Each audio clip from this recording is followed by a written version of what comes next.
Thanks for watching live or listening back to this show from Teachers Talk Radio. You can catch up with all our shows by visiting our YouTube channel or by listening back at ttradio.org. Don't forget to like and subscribe to enjoy more live education conversation from TTR. We hope you enjoy this show.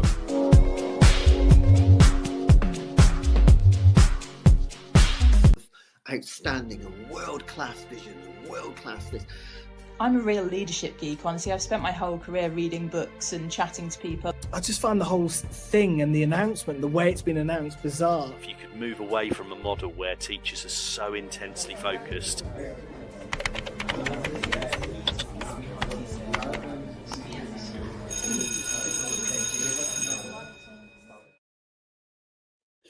Good evening and welcome to The Late Show with Tim Smale. I'm Tim Smale. Tonight I'm going to be introducing Barry Cooper. He's the founding principal at the Global College in Madrid. And we're going to be talking about student agency and transfer learning. We're going to look at how learning something in one environment helps you to understand learning something in another environment. And the aim of the show today is not to sell you an idea as the only way to teach, but it is designed to spark discussion, debate, and curiosity. And here's what I've been thinking. In 22 years of teaching, I've watched students learn something beautiful in one lesson, then act like it never happened when they walk into another classroom. A young person who can explain cause and consequence in history will stare blankly when asked to do the same thing in science. But why? Because we've taught them knowledge, and that knowledge belongs in boxes, and we call those boxes subjects. And I wonder if the real learning, the stuff that actually changes how you see the world, happens in the gaps between those boxes. That's what I want to explore today with Barry. But here's my honest question. Is this a teaching problem or a curriculum problem? Do we need to explicitly teach transfer, or do students figure it out if we just give them enough agency in the classroom?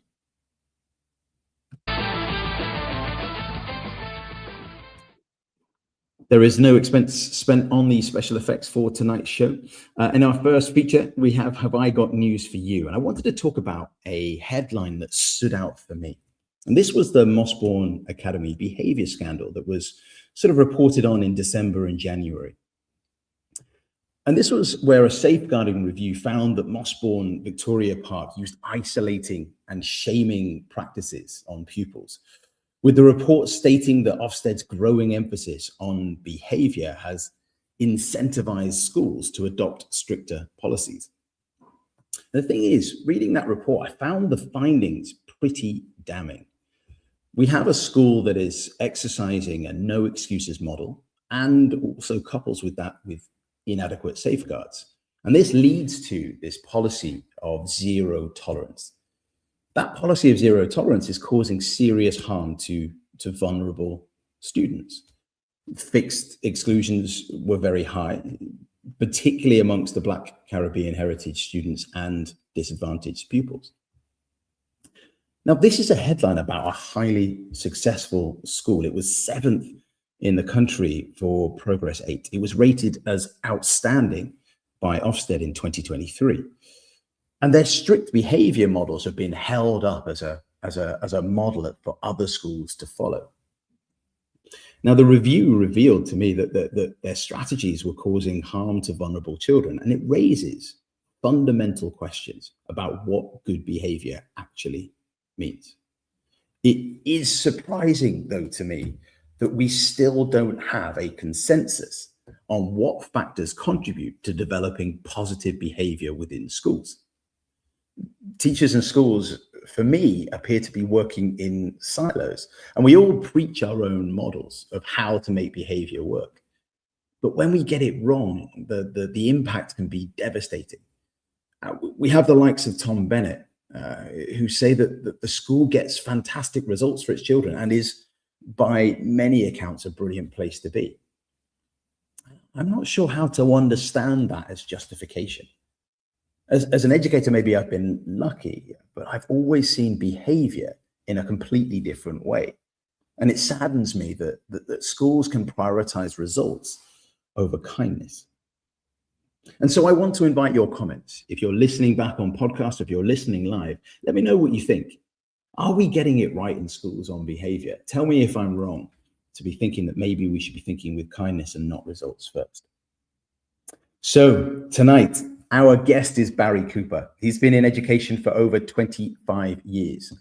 He started out at Epsom College in England and then moved to senior leadership at Loreto in Scotland. After that, he helped launch some really prestigious international schools in countries such as China and the UAE. Barry is the founding principal at the Global College Madrid. He teaches history and sits on the advisory board at IE University in Madrid. His interests are pretty eclectic: philosophy, ed tech, and Japanese print art. And at the heart of his approach is a real belief in student agency and building strong relationships between students, teachers, and families. So Barry, welcome to the show. Is that canned applause? That's brilliant. I love that. It was just under the desk. It's like quickly hit it. Thank you very much for having me, Tim. I appreciate it. Thank you so much for coming on the show. So let's start at the beginning. Like, what is student agency? What does it look like in a school, and what does it look like in a classroom? I think that's a really complicated question. I think it looks very different every single time you see it. I'm in a very privileged position. So I run a fee-paying school in Madrid. So it's in a great area, and I work with 16 to 18-year-olds. So we need to set the scene. I think I'm always keen on making sure that people understand. I'm just coming from my perspective, and if something I do sparks an interest, fantastic. I have no intention to claim that my way is the right way. I think agency is where you give students a little bit of breathing space, and you give them room to explore and to do different things and to do new things, all within the confines of the school that you've set up. I don't think student agency in schools is about completely cutting people loose and saying, hey, you go for it, because that way complete chaos lies. I think schools can be very, very tightly restricted. I think for us, student agency means moving from 2020 boundaries, cricket metaphor, to test boundaries. I think it means moving those boundaries out and allowing our students to play a bit more freely with the ideas that we give them. I don't think student agency is ever about simply putting the onus on the student, but rather it's about giving the student an opportunity to play with the problems in a far freer way, and then to take some kind of control over the solutions to those problems. And that could be in the classroom, it could be out of the classroom. So it can be as simple as when you give students a group project to do. I think that's student agency. I think when you give them a group task to do for 5 minutes, that's student agency, because within that, what you're doing is giving them a chance to talk, to listen, to ideate, to problem spot, to problem solve. It's this entrepreneurial kind of energy that starts to spark. And it's the kind of thing that kids love doing, from the age of kind of 5 or 6, playing with blocks, all the way up to kind of 16 or 17. We were talking before we came on there about, I was teaching the Muromachi period in a class the other day, Japanese history, and the concept of wabi-sabi. And suddenly a bit of agency kind of leapt up, and the opportunity was there not for me to go, hey, let's talk about this artistic kind of idea that now still permeates within culture in Japan and around the world, and is linked to Buddhism, and all lovely and esoteric and very history nerd. And they immediately went, hang on, sir, this is quite funny, and showed me a TikTok video about that connected to it. Which was a group of people miming to a cartoon. But what was happening was they were taking control of the conversation. And my job as a teacher is, in that tiny little moment, this is a tiny little moment of student agency, is to step back and go, okay, I'm going to listen. This is cool. I think every time we do that, we're giving opportunities for people to play with these concepts. And through that, you get deeper learning. So tell me, what does it look like at sort of 8 a.m. on a Tuesday morning?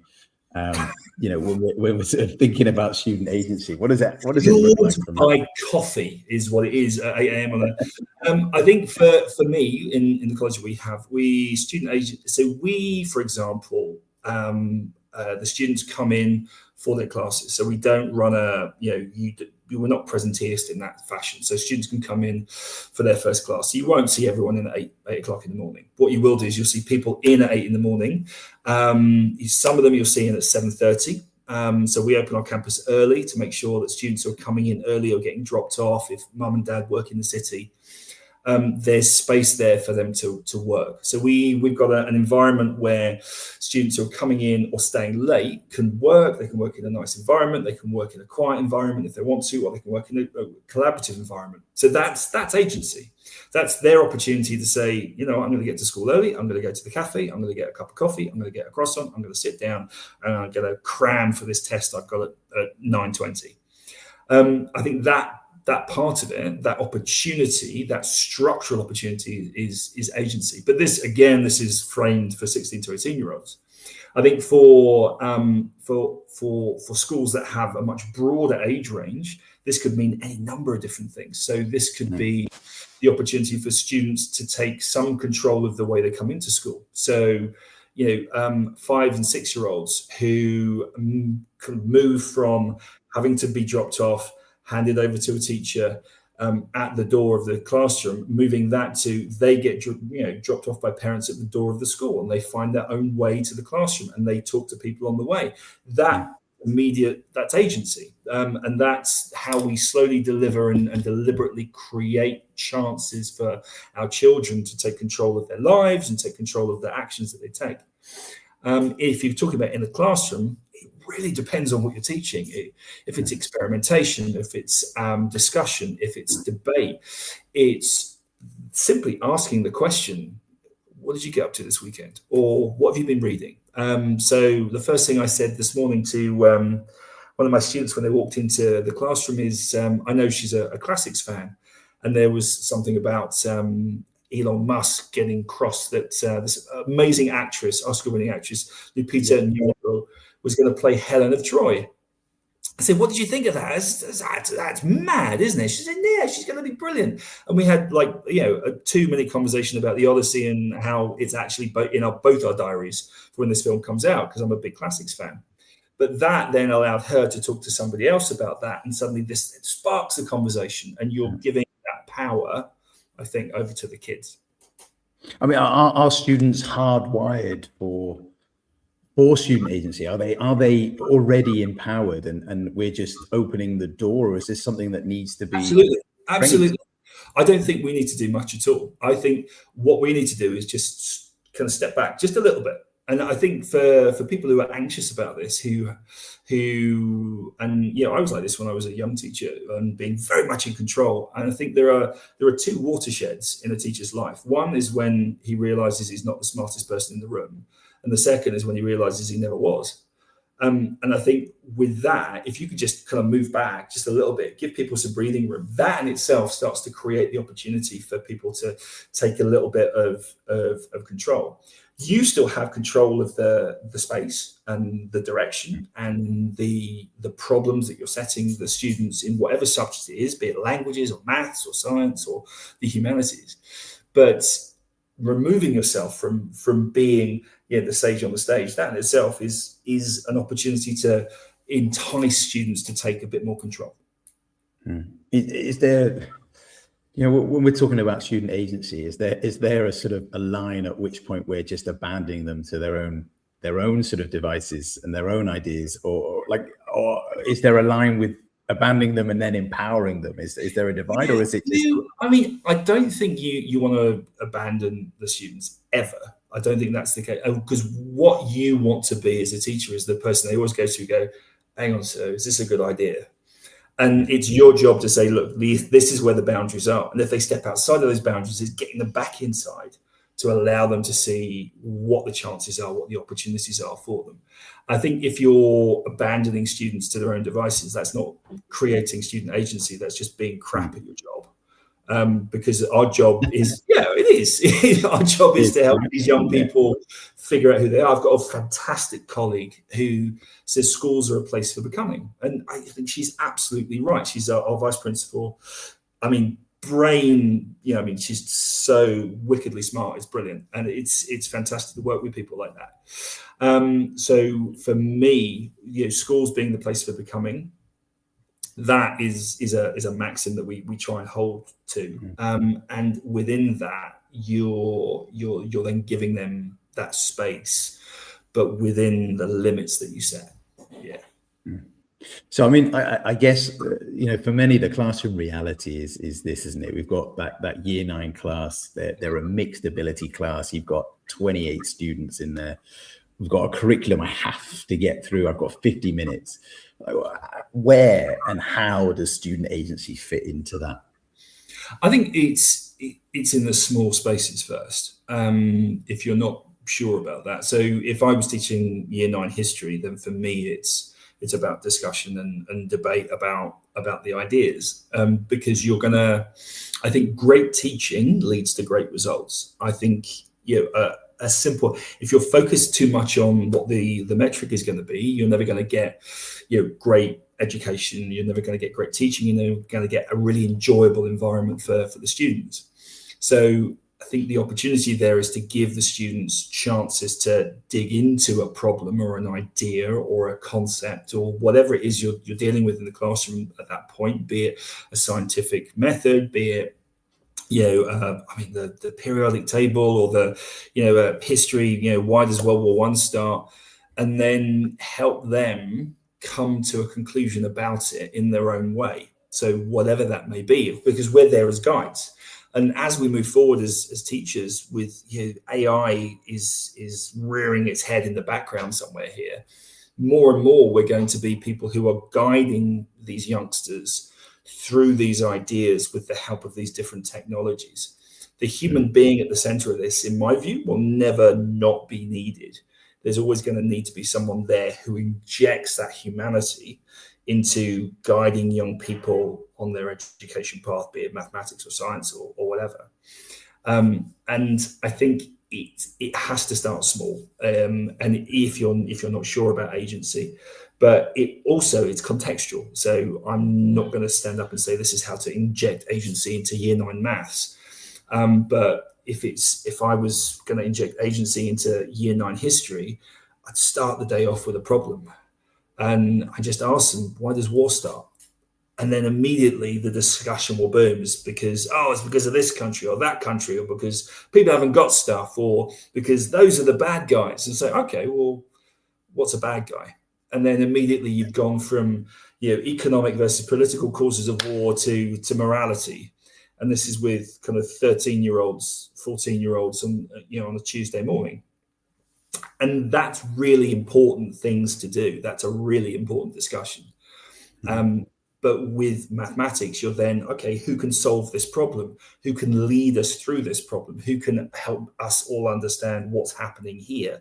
Can you work in pairs? Can you work in fours? Can you work in as two sides? Let's have a competition about how we then move this forward. I'm not a mathematician, so I'm not even going to try. But giving them the space, that's the trick, I think, anyway. I tried with all my classes to help them prepare for a maths test this morning, and I realized how out of my depth I was. I was under no illusions before I started the conversation. Is this a difficult concept that, with teachers that you've worked in, with the experience you've had, is this a difficult concept for teachers to kind of involve themselves in and sort of throw themselves into, to let go a little bit more? I think so, to a point. I think you have to trust teachers. I think teachers are the most qualified, most dedicated profession on the planet, in my view.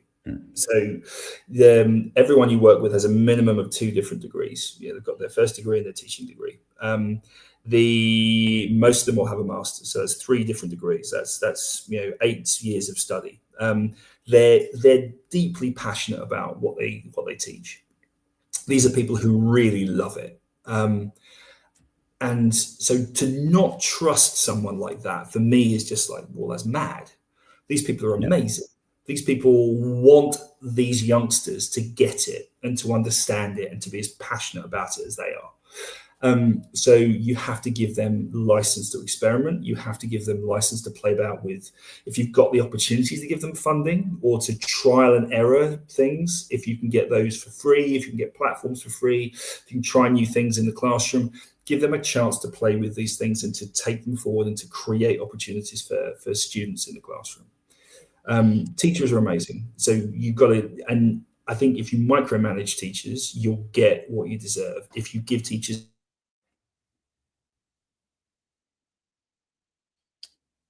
Oh, I think I might have just lost Barry there, possibly. He might just zoom back in.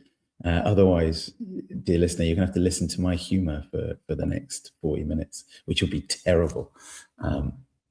Yeah, I promise.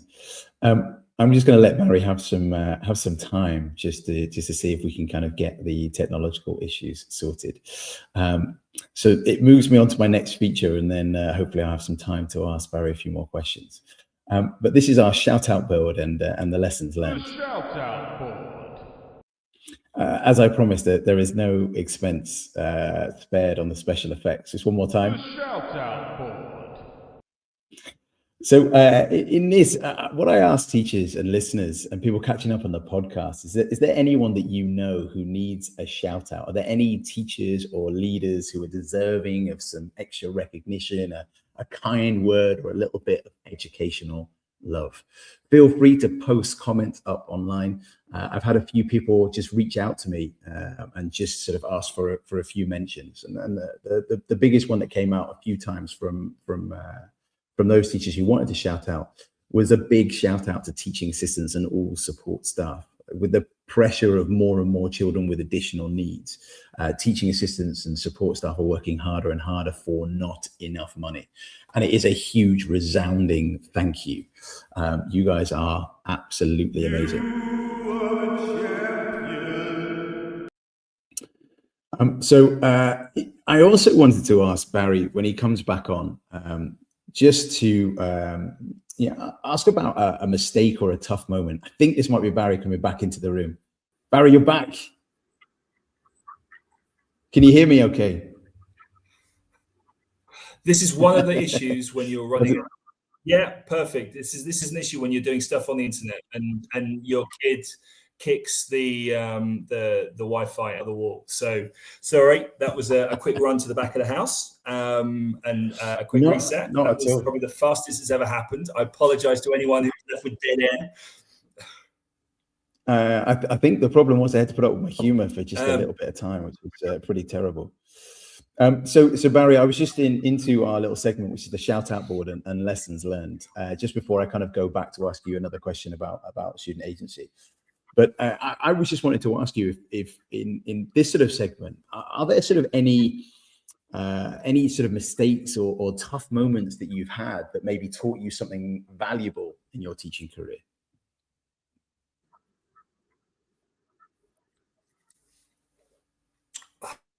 I make probably every day.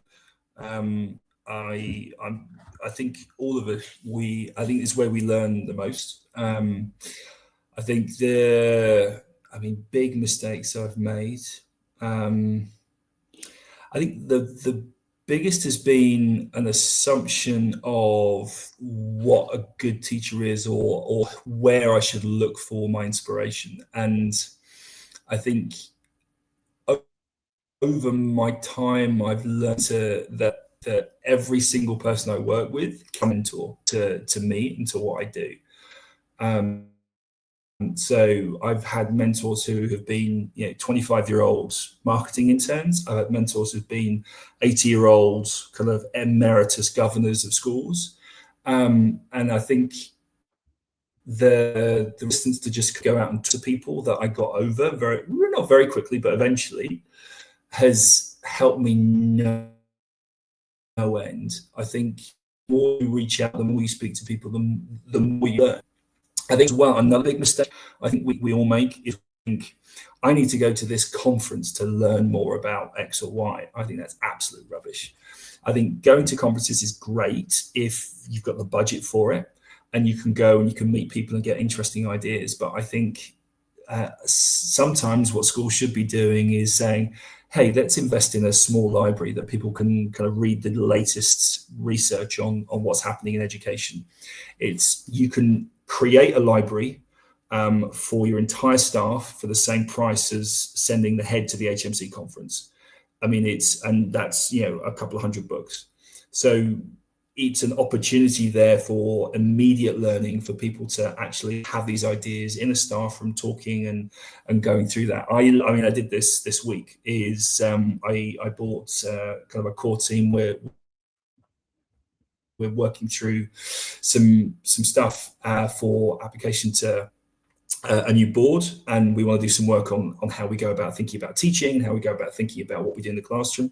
And so I went and bought 10 copies of a book I thought would be really useful because it was recommended by somebody else, and just said, hey guys, can you read this? And once you've finished, they're going to say, what do I do with it? I was like, give it to someone else, because that's actually where we get the best ideas. And I think the best ideas come from common rooms and come from conversations. Yeah, interesting. Thank you. I think for me, the thing I think I keep learning and relearning is you sometimes have to make peace with not being able to get everything done, and also learning, I think, throughout my career that not everything can be perfect, right?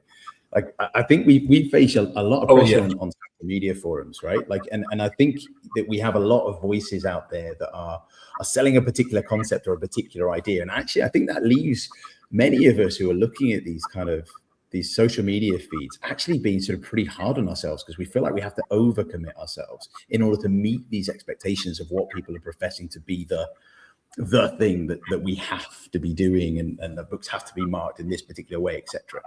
And I think that's the thing. Is just, I actually am kind of getting to that point now where if we as teachers and senior leaders continue maybe to get everything done by making all these sacrifices to get everything done, then we will continue to have to get everything done. I don't know, maybe we're at the point where we need to stop getting everything done to be heard, right? Like in terms of that workload balance. So I just find that pretty interesting. I feel like that's something I think that's really interesting. I think that's super interesting. I think and it's one of the reasons why we're not kind of presenteeist where we are at the moment. And this comes from when we talked about this and we were setting up the school. Conversation with he was a great. I mean, he's now I think he's a deputy head now in Dubai. Fantastic teacher. He came to me at the end of, I think it was the first week we'd opened in Dubai, and he said, it's 4:00. Can I go home? I was like, well, what are you asking me for? Have you finished classes? You have no classes? No. You have no meetings? No. Well, why are you still here? And it's kind of back to that kind of idea of, well-being for the individual is far more important. And if you look after the people who are delivering this education and are working really hard to create these opportunities for the kids, then you're going to get great results. You're going to get great schools. And more importantly, you're going to get great communities. Yeah, agreed.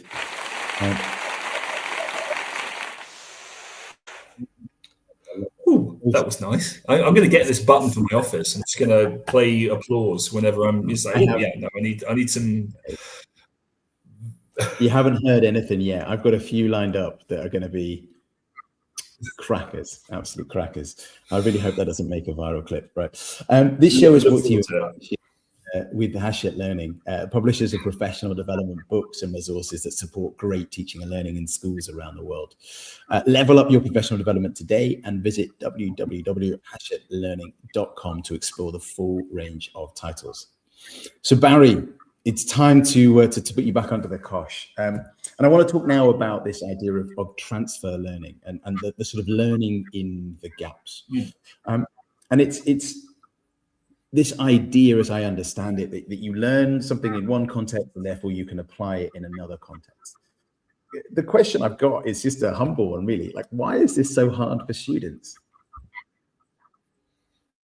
I don't think it is. I think they do it. I think the problem that is often with transfer learning, I think it's not signposted by us enough. So I think there's opportunities, and one of the great things about IB, for example, which is that there's dedicated opportunities to cross this over. So you have elements like TOK where you have to take two different elements. You have to see how they intersect and how they work together. I think all the science uses the language of mathematics. All the humanities use the language of instruction, which you're most likely going to be studying. I think problem solving and in one subject helps the problem solving in another. I think for us as teachers, our job is to really to signpost that and to help young people understand that actually everything is interconnected. And just because you're studying French over here doesn't mean you can't take those ideas and apply them to your maths or your history over here.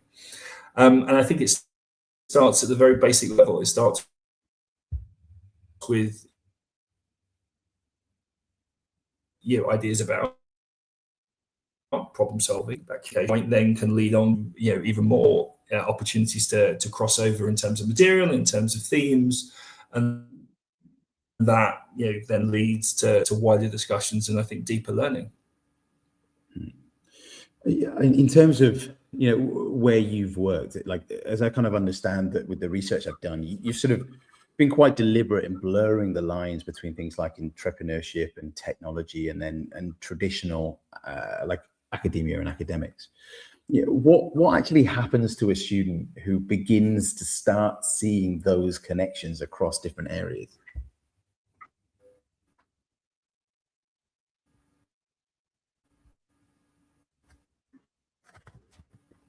It's possible. Have I lost you again, Barry? I'm going to have to line up a few more jokes just into the background. Are you there? Can you still hear me, Barry? Are you okay? No, I'm back. You're back. Cool. So I was just wondering. Sorry. So you were saying. Yeah, just what it looks like for a student who starts to see those connections across different subject areas.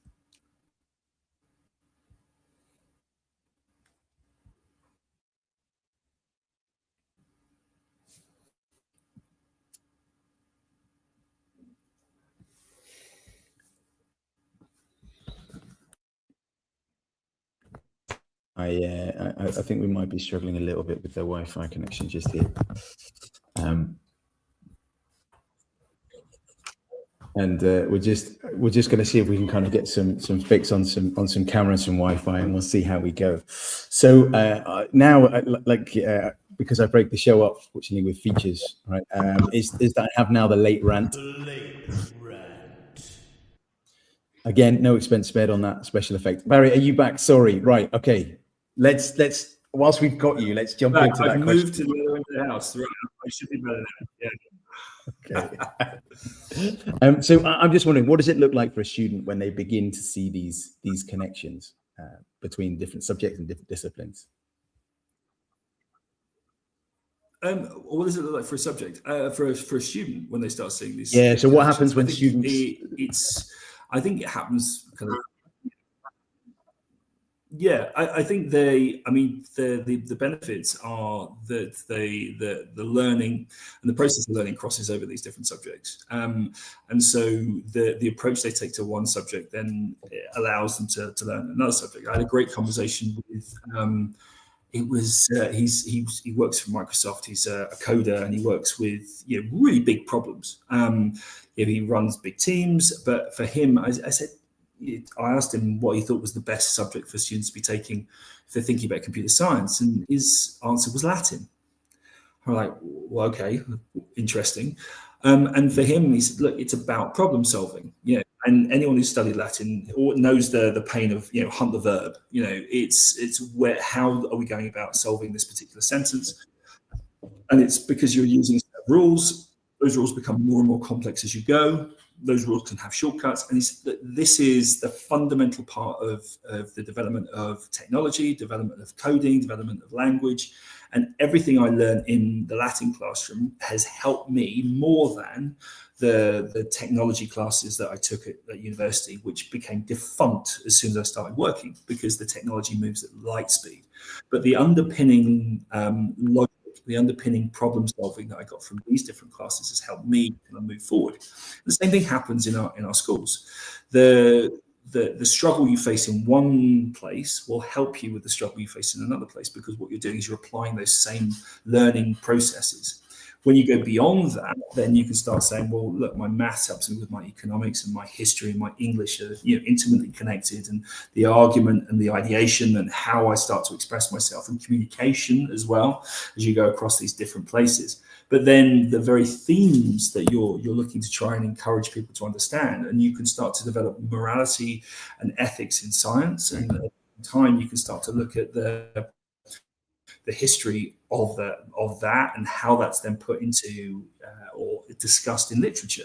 Literature itself is essentially a thought experiment for philosophy. Every single novel ever written has started with the idea of what if. What if somebody brought someone back to life? Bang, you have Frankenstein. What does that mean? The modern Prometheus. Giving this this new kind of opportunity. Science fiction is great for this, but then you have even romance fiction. What if Jane Austen?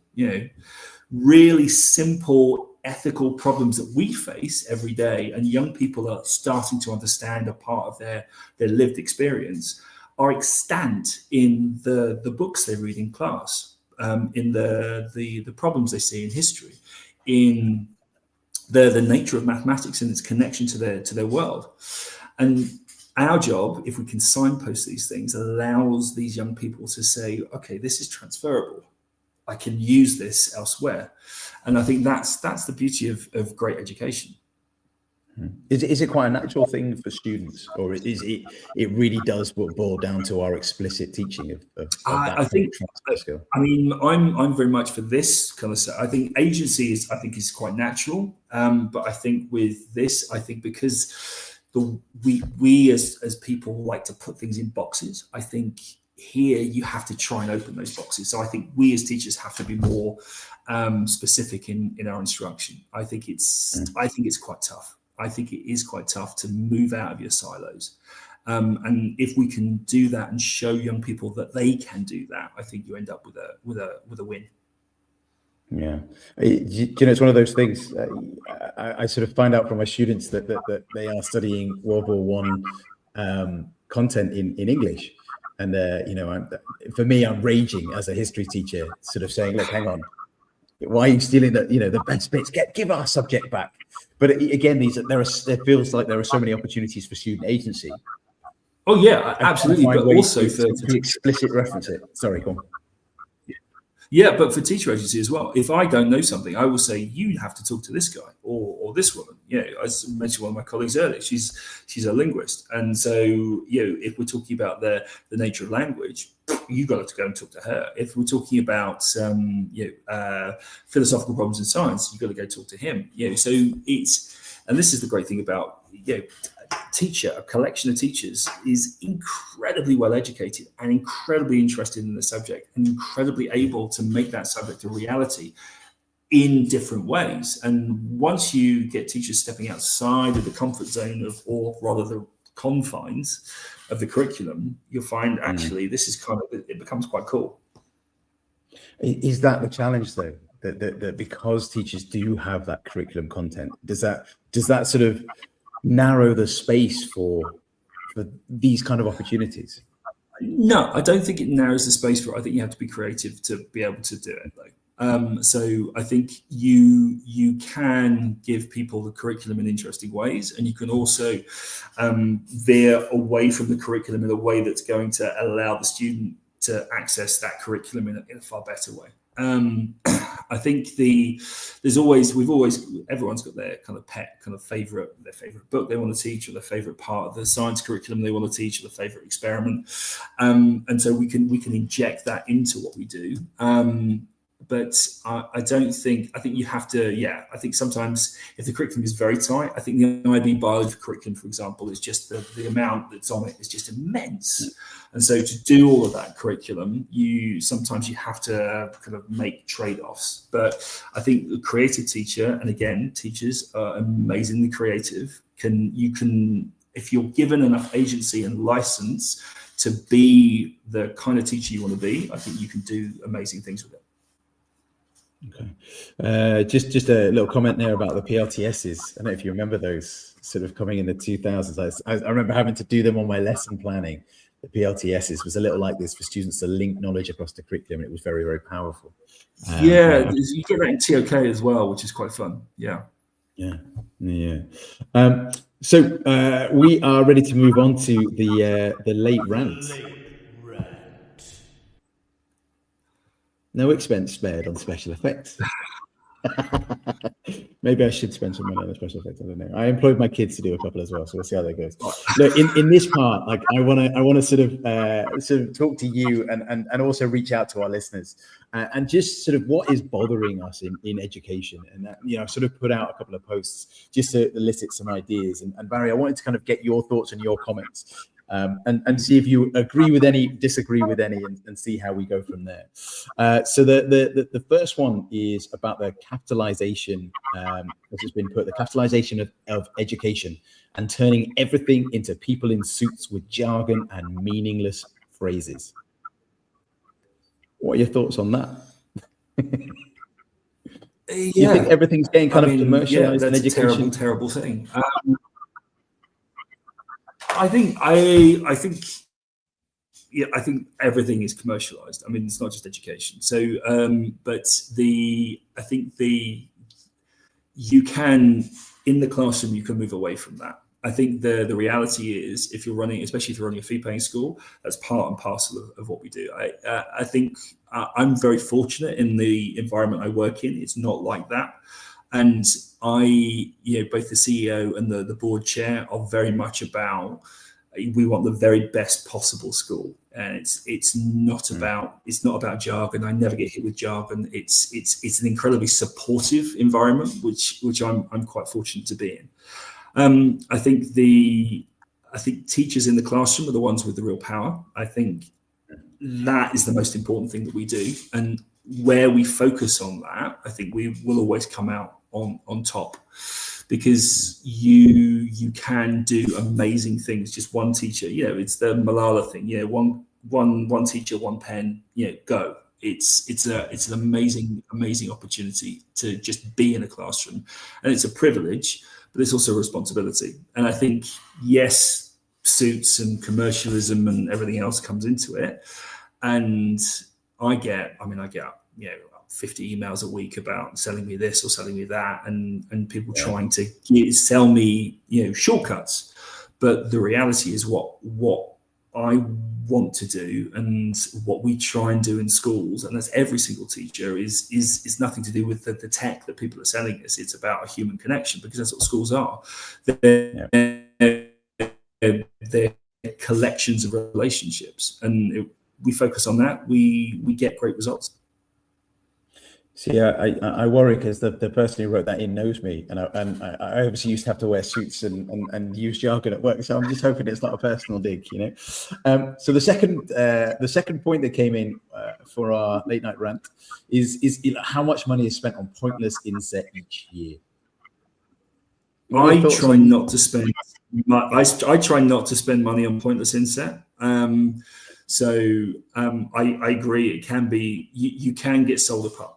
You can absolutely get sold a pup. So I think inset has to be, driven by the team as well. So the team have to say, what we really need training on is this, and this. So we do a lot of kind of curricular stuff, and we invest very heavily in that, and making sure people are kind of up to date, know what they're doing, are happy with that. And then we look at what are our core kind of elements that we're worried about. So we've done some stuff on AI, we've done some stuff on kind of policy making and processes. We always go heavy on things like student safety and welfare. But yeah, I think you have to be very, very careful about what you're spending your money on. It's now the right time to advertise to our listeners that Barry and I are setting up our own inset agency, where we will be wearing suits and delivering pointless jargon. No, is that too soon? Too soon. It's worth a shot. Yeah, I actually saw something on LinkedIn today that was saying that the surveys have been done, and around 50% of teachers say that they're sort of required professional development is irrelevant. So this is definitely something that's kind of going around. And I talked about this on a previous show. I think teachers quite often want to spend time focused on how to teach their subject better and to kind of acquire subject knowledge. So I do see that. I also see the benefits of schools sharing like a general vision for education. But I definitely think the way that Inset is going to be delivered will evolve as we kind of go through. The next rant was a lot of schools will make a noise about their staff well-being and welfare, but it feels like staff are being gaslit when they talk about how much work they have and that balance is out of sorts.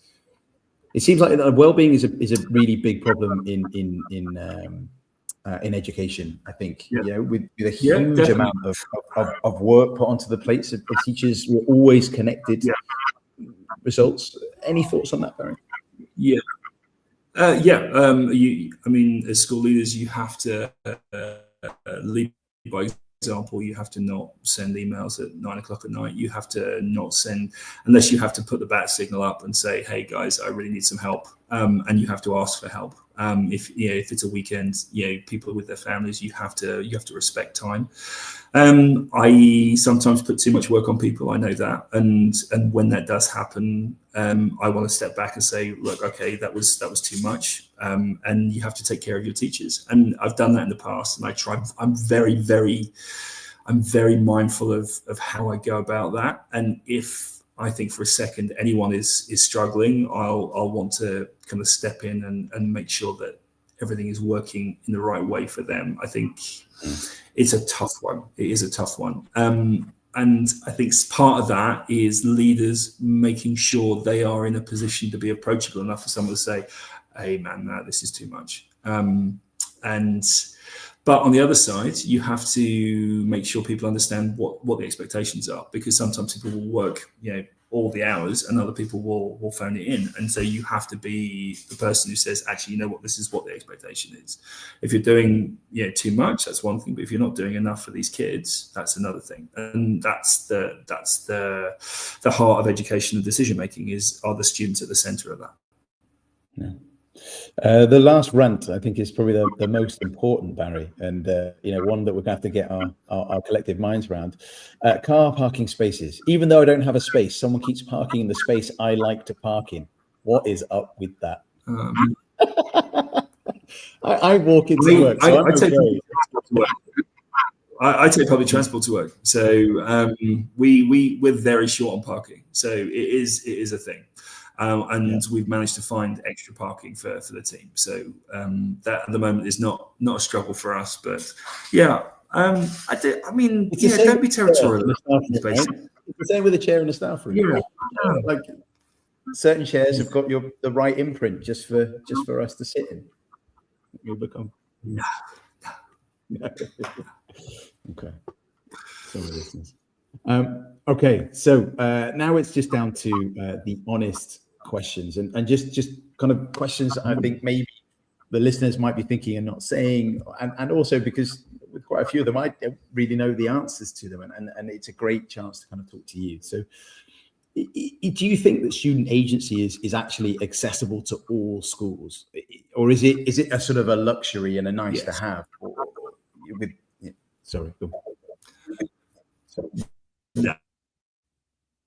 No, it is absolutely.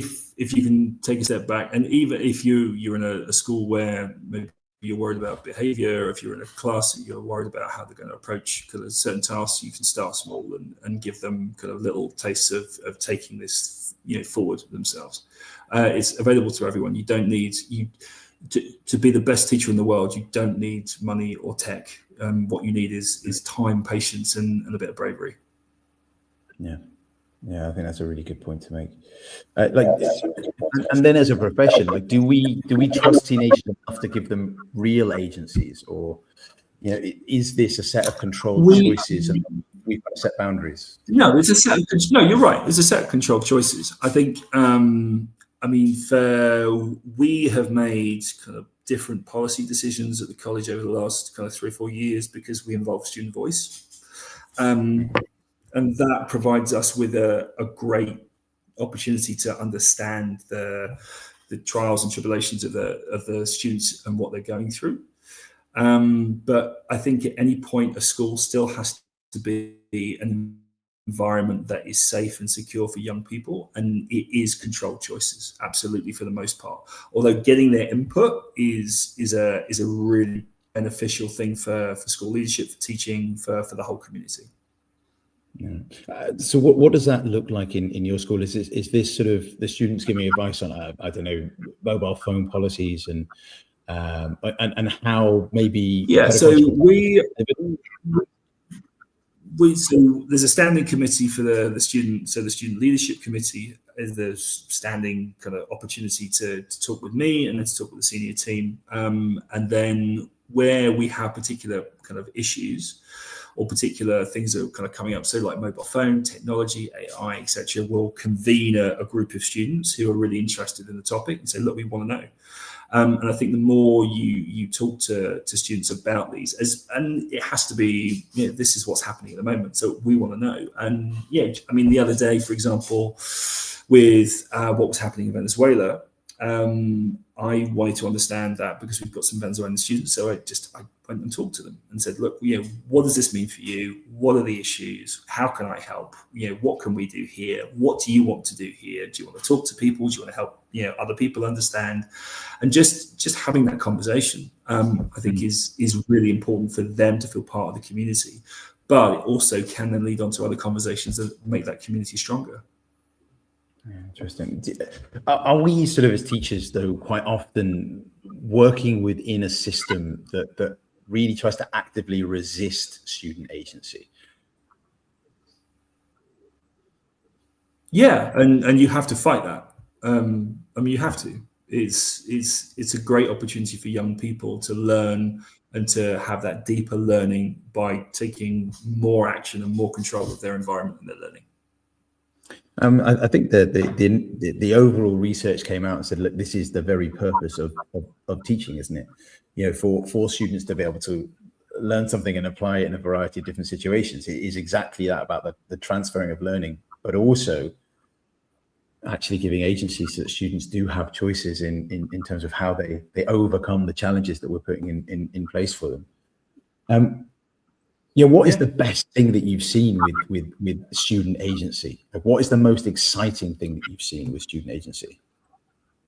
I mean, at our place, I mean, the students, so we run a TEDx event every year, and the students run it completely. So the only thing I am required to do is say yes and hand them my credit card. I mean, that's basically it. And it's an amazing thing. And this year we had, I think, 14 different speakers on a range of different topics and ideas, and they were brilliant. We run an entrepreneurship project, so we rip the timetable out and we teach we get students from the university. Profs from the university come in and teach the students entrepreneurial theory and management, and we get the students to go through a process over 2 days to come up with a problem they want to attack, and to attack it with an entrepreneurial idea, and to research it, and to ideate it, and to look at the problems, and then to pitch it to their peers. And again, we don't tell them what to do. We give them the tools for it. So right, go. And we ask them the question: what really makes you angry? What's the problem in the world you want to attack? And this entrepreneurship project, and hardly any of them go, hey, I want to make billions of dollars and this is my big idea. They're all about, sustainability, student loneliness, screen time. How do I help refugees? It's all about giving back. It's all about being the best version of themselves they can be.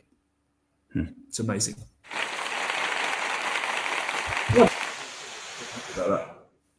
The next show is just our marking break. So for everyone listening, you can take a breath, make tea. And what I want to do is take a proper marking break, as all teachers should do.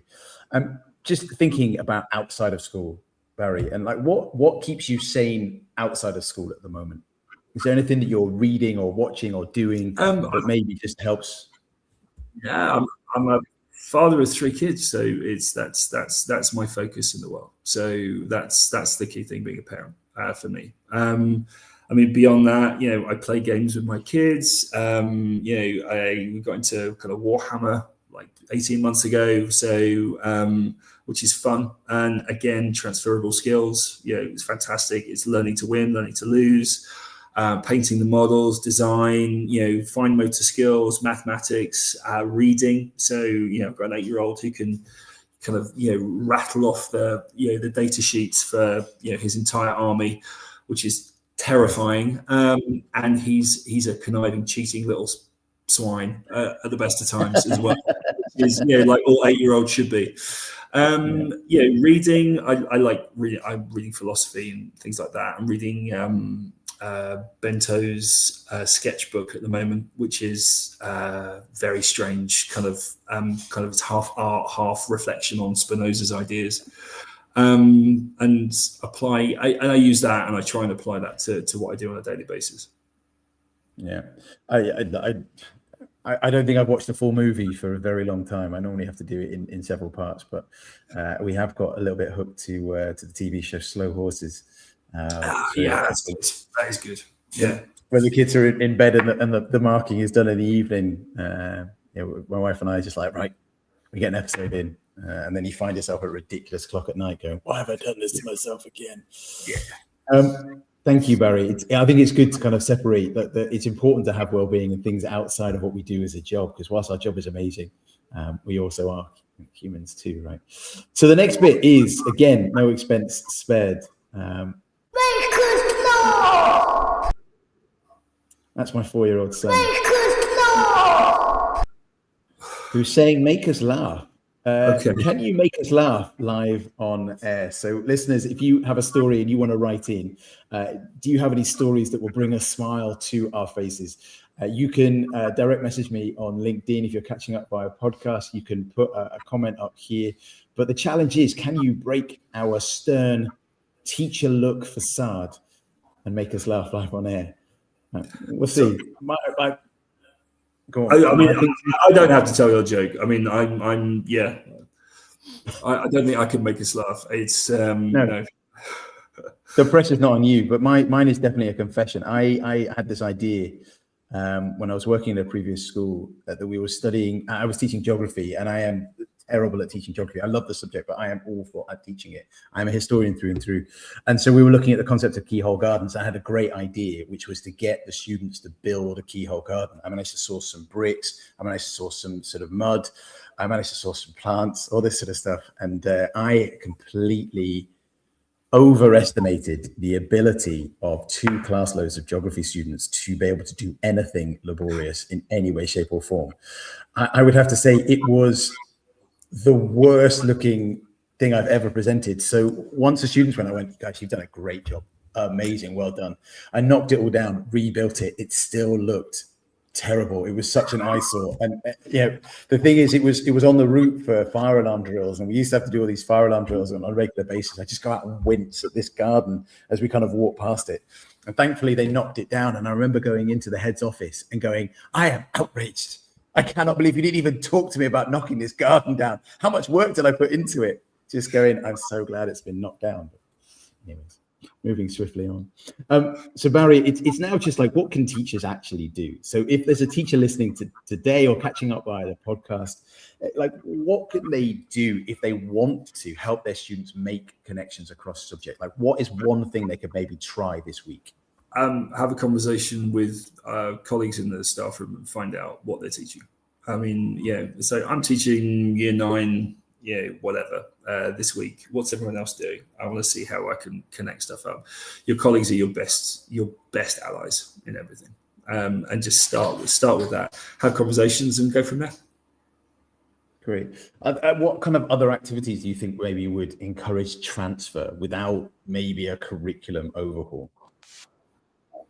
Oh, I mean, it's talking to the kids, talking to the students. What are you doing in maths at the moment? What are you doing in science? What are you doing in English? And that in itself, trust yourself to be able to go, well, that's really interesting because that links to this. and use that as, you don't need, curriculum overhauls. You don't need, kind of a bird's eye view of everything that everyone's doing and tie it all together in a nice neat bow. The world isn't nice and neat, and this is the whole kind of thing you were talking about earlier about, this not trying to be perfect. Don't try and be perfect. Just try and make sure that the youngsters in front of you understand that the world is not, the world is not simple, and anyone who says differently is trying to sell you something. The world is infinitely complex, and they are an infinitely complex part of an infinitely complex machine, and they should be, reveling in their uniqueness, but at the same time understanding that, hey, this over here connects to this over here. And the more you talk to them, the more you converse, and the more you connect, I think the more that will come out naturally in the classroom. If you're looking for a specific mechanism, I think all of these mechanisms that we talk about are individual to the individual teacher. And I think you can go out, you can Google this after listening to this and go, hey, how can I connect things in the classroom? You can find a mechanism that works for you. But just going forward and trying it is going to be the best starting point and the best thing you can do.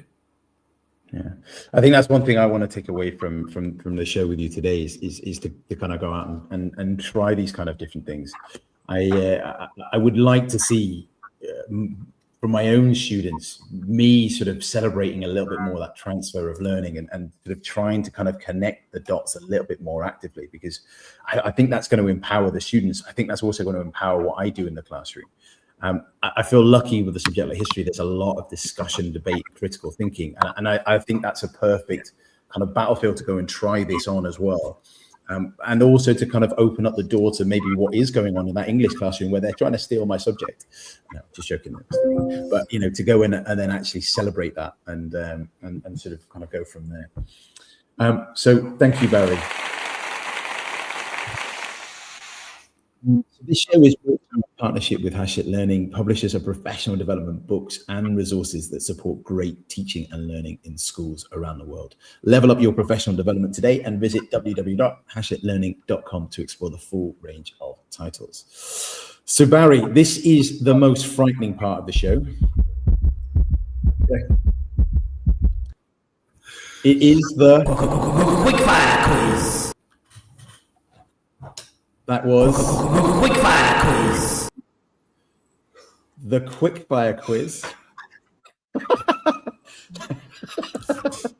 my wife is bonkers. I've just got to hope your Wi-Fi lasts long enough for this. Okay. Far away. So the aim of this is I will give you 1 minute to answer as many questions as you can in as few a number of words as possible. And the record stands at 10. I have seen fierce, experienced, wonderful professionals melt with the fear of this activity. So Barry, I hope you're ready. Are you ready? Okay, go for it. Okay, your time starts. Barry, one word that sums up approaches to student agency in schools. Student agency in schools, beneficial. Favorite way to get someone's attention? Stick your hand up. If you had to teach a subject tomorrow, what would terrify you the most? Biology. The best break, is it Easter or summer? Summer. Coffee or tea to survive the day? Coffee. Quote or idea you live by? Think deeply of the world and think lightly of yourself. What's one thing you wish young people knew? That they're brilliant and to have more faith in themselves. What's one thing you wish? What's your favorite snack during the day? Bagel. What did you have for breakfast this morning? A bagel.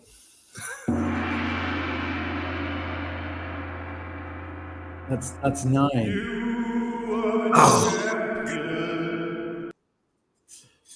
I'll ping you into second place there. That was a good effort, Larry. You did mount. I'm impressed. So finally, the ridiculous show is on its way to its conclusion. But Teachers Talk Connect is back, our annual CPD and networking extravaganza. Join the TTR team on Saturday, the 14th of March in Manchester. Tickets are free. So what are you waiting for? Please do head over to ttradio.org/connect 2026. So, dear listeners, please don't forget to download, comment, and interact with the show. It's what makes it for us. And with your support, we can make sure that teachers have a voice in education. I want to say a huge thank you to my guest, Barry Cooper, as we've explored learning between the gaps and understanding student agency, as well as transfer learning in the classroom. You have been listening to The Late Show with Tim Smale. Once again, thanks to my guest, Barry Cooper. Thank you for tuning in, and see you all next time. Outstanding and world-class vision, world-class this. I'm a real leadership geek, honestly. I've spent my whole career reading books and chatting to people. I just find the whole thing and the announcement, the way it's been announced, bizarre. If you could move away from a model where teachers are so intensely focused.